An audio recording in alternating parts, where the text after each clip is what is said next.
வணக்கம், லதா காமாட்சி நெல்லை பஜன். இப்போ என்ன ரெசிபி பண்ண போகிறோன்னா மரவள்ளி கிழங்கு சிப்ஸு. அதுக்கு இந்த சைஸில் ஒரு மரவள்ளி கிழங்கு எடுத்துருக்கிறேன்.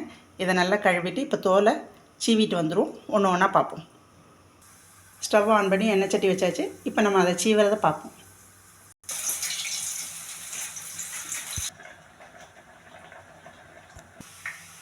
இதை ரவுண்டு ஷேப்பில் நம்ம போட்டு எடுத்துருக்கோம். இப்போ இதோட உப்பு மஞ்சப்பொடி கலந்துக்கலாம். இப்போ இதை நீல ஷேப்பில் போட்டு எடுக்கலாம். அதையும் காமிக்கிறேன். இதில் இப்போ உப்பு மிளகாப்பொடி கலந்தாச்சு.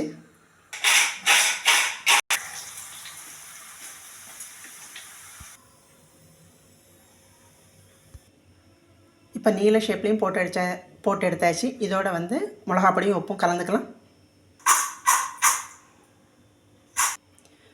மரவள்ளி கிழங்கு சிப்ஸ் ரெடி. இது ஈவினிங் ஸ்நாக்ஸுக்காகவும் எடுத்துக்கலாம். சாப்பாட்டுக்கும் நம்ம சைட் டிஷ்ஷாக தொட்டுக்கலாம். இந்த ரெசிபி பிடிச்சா லைக் பண்ணுங்கள், ஷேர் பண்ணுங்கள், சப்ஸ்கிரைப் பண்ணுங்கள். நன்றி.